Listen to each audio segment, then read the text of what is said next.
What is going on, guys? Welcome to your 81st Java tutorial, and we are finally going to learn how to read stuff from a file. So as you can already see, I created this Chinese.txt file and I added 3 more records to it. So the first one is Bucky, the second one is the ID number, and then a name, ID number, name, ID number, name.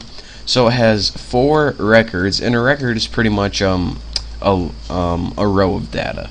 So now let's go ahead and figure out, alright, we learned how to open a file, we learned how to write this stuff on this file, but we don't know how to access it from a Java program. So that's what I'm going to be teaching you today. And the thing I didn't tell you is before we use scanner, that scanner object, to read from our keyboard using system-in. But we can actually use scanner to read from a file as well. So let's go ahead and first make a private scanner variable. So I'm going to name mine scanner x, and I'm going to move that cursor out of the way. And now let's go ahead and just make a method to open the file first. So public void open file, and let's go ahead and put try to open the file. So we're going to set x, and again here's where we're going to put new scanner. And instead of putting system in here, which would be the keyboard, just put new file and put that Chinese.txt. Did I spell it right? Yep. And now instead of reading from your keyboard, it's actually going to read from this Chinese.txt file right here. So that's a neat little trick that you can do. And if we get any errors, let's just go ahead and catch those errors. Exceptions. E, and now what do we want to do? Let's go ahead and write system out print line, and let's go ahead and print something like could not find file. Looks good enough. So now we have a method to open the file. Easy enough. So what method do we need after this? Well, this tutorial is all about reading files, so let's go ahead and make a method to read the data from that file. So public void, just name it like read file or something like that. And what we want to do, whooping cough. The first thing we want to do is create a while loop, and it goes something like this: while, put your file name, which is x, and then we want to put has next. And what this is going to do, it's a built-in method. It's going to make a while loop, and it's going to keep going until it reaches the end of the file. So it's going to loop through this, and has next pretty much means, if you hover over it, another input. So as long as there's something there, it's going to continue. As soon as there's nothing there and it reaches the end of the file, this is going to be false, and this while loop is going to break out. So that's why we can write while x has next. It pretty much means while the file x has something in it. So what we want to do is, you see, each of these records has an ID number, a first name, and a last name. So we're going to want 3 variables to hold those. String a, and let's go ahead and copy that. Actually, we're going to put string a equals x dot next. And what this means is pretty much it's going to do this. Well, let me finish writing all my variables, then I'll tell you guys what it does. String a equals next, and this is going to be b and c. What it's going to do is this: it's going to loop through the very first thing it sees, and it's going to assign 20 equal to a. Then it's going to assign Bucky equal to b and Roberts equal to c. And then what we're going to put after this is we're just going to go ahead and print those out.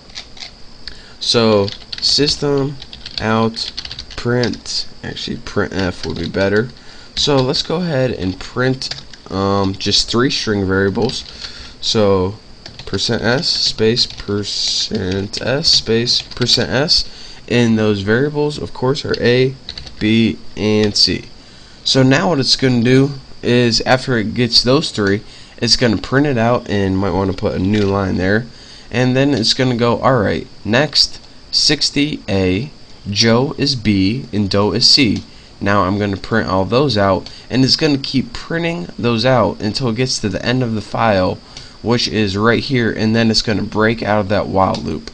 So that's actually the only thing we need in this read file method right there. So now we just need that one last method, and what this is going to do is close the file. So public void close file, just like that. And all we want this to do is close that file X. And now looks like we got everything. Check for errors. And now we can go ahead and start putting it in our main. So let's go ahead and put read file. I didn't name that read file. Yep. R equals new read file. Doesn't take any parameters.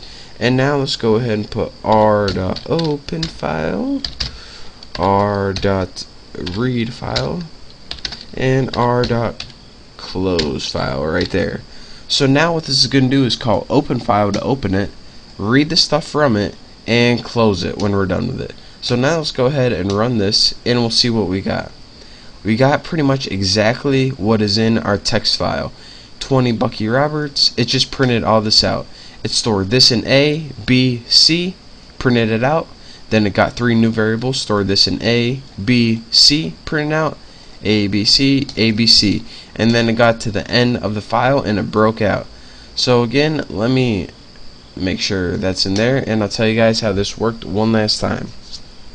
We made a new scanner variable X because remember, we can use scanner to not only read from our keyboard but also read from files. We then made a method to open the file right here, in which how we did that is we pretty much set this scanner and said we're reading from this file, Chinese.txt, which is right here, and we pretty much set the file equal to X. This error is handling because we programmed it awesomely, and we don't need error handling because we don't have any errors. And now we made a method to read the file, or pretty much read the data in the file. And how we did this is we pretty much set variables equal to each one of these items, or words, or strings, choose your word. And then when we got 3, we printed it out on the line, and then we got a new line, got 3 more, printed it out, 3 more, printed it out, and it does that until it reaches the end of the file using the hasNext function. And last but not least, we close the file because, you know, it's just good programming. So that is that for how to read a file in Java. That's it. I mean, nothing else to say except thank you guys for watching. Don't forget to subscribe, and I will see you next time.